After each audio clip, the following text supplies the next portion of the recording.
মাছ লাগিছে বঢ়িয়া এইটো মাছ ধুনীয়া মাছ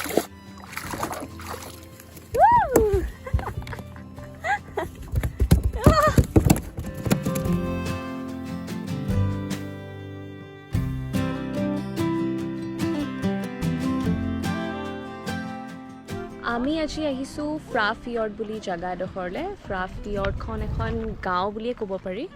আমাৰ ঘৰৰ পৰা প্ৰায় 60-70 কিলোমিটাৰমান দূৰত আৰু আহোঁতে আমাৰ প্ৰায় 1.5 ঘণ্টামান লাগিছে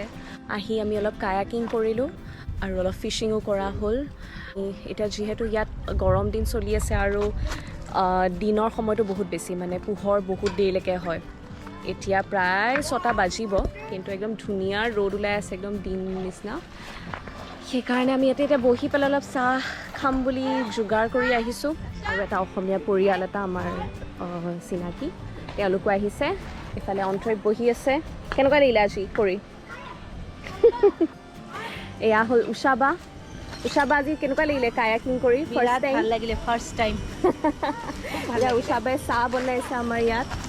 এনেকৈ বাহিৰত মানুহে কেম্পিং কৰে কাৰণে এইবিলাক সুবিধা থাকে বেলেগ বেলেগ যন্ত্ৰ পাতি এইবিলাক কিনিব পায় ইয়াতে জুই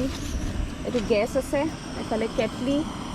ঘৰৰ পৰা আমি চাহপাত আৰু বাকী যিখিনি লাগে সামগ্ৰী লৈ আহিছোঁ ইয়াতে আমি চাহ খাম এইফালে মেডিনিদা বহি আছে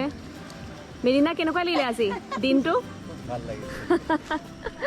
আৰু মেডিনিদাহঁতৰ ল'ৰা সেইফালে তাত মন চুইমিং কৰি আছে